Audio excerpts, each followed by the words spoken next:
So dito tayo ngayon sa Sulaiman Park.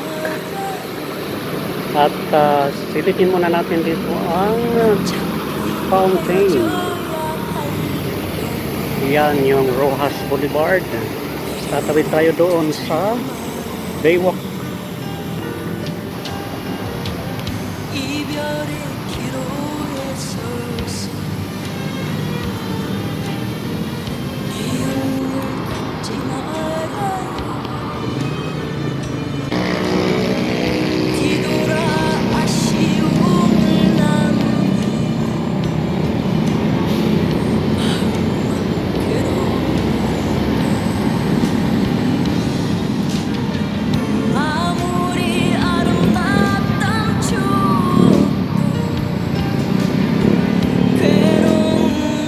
So mag-walking muna tayo dito sa Baywalk, Manila. Today is 6 p.m.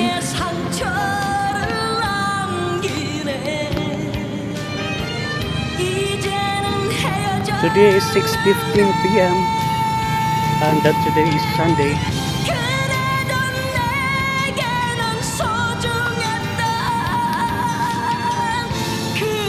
The best to walk dahil of course this is an exercise para magagalaw ang buong katawan from head to foot, of course.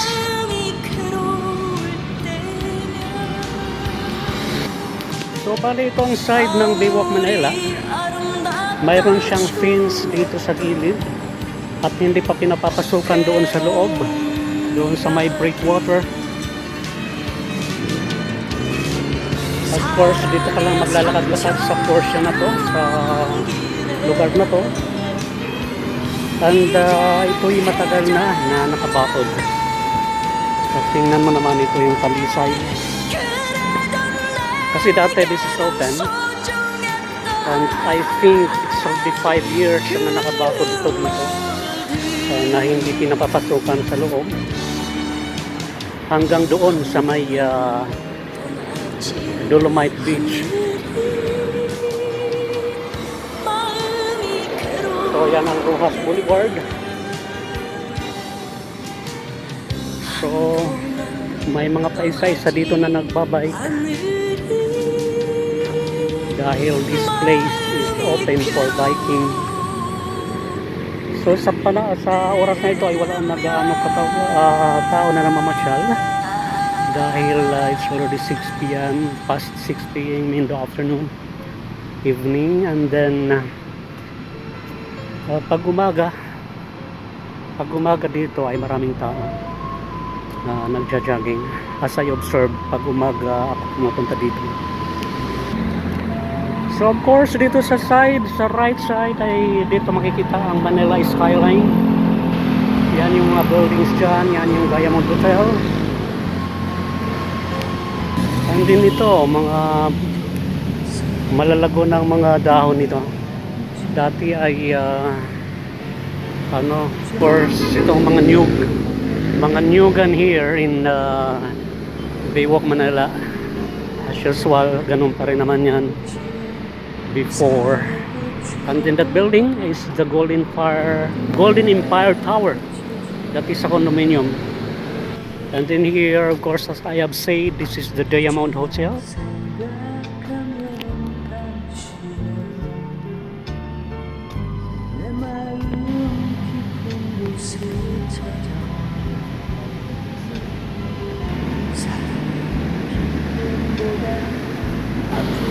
So, pwede naman lakarin up to Dolomite Beach.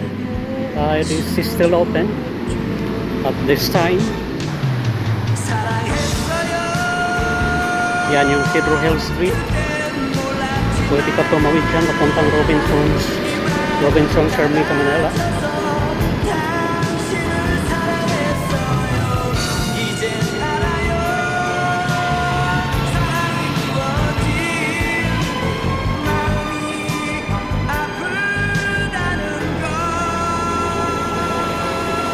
So silipin muna natin ang Dolomite Beach. Today is Sunday and July 6.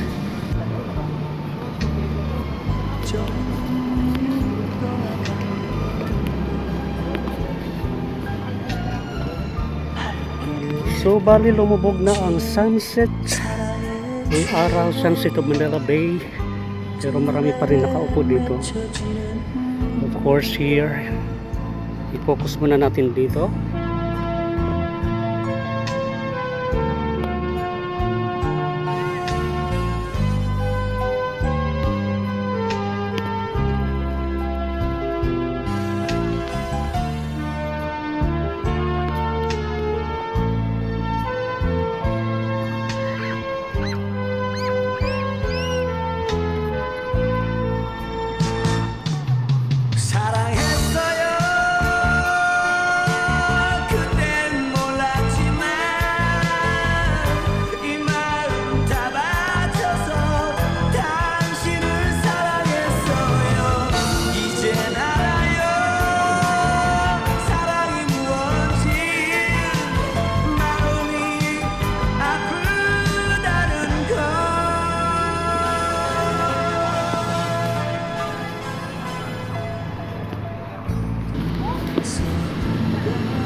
So ayan, at katatapos ko lang sa Dolomite Beach.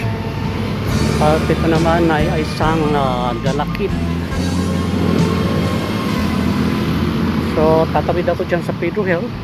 At ako'y uuwi na doon sa aking accommodation.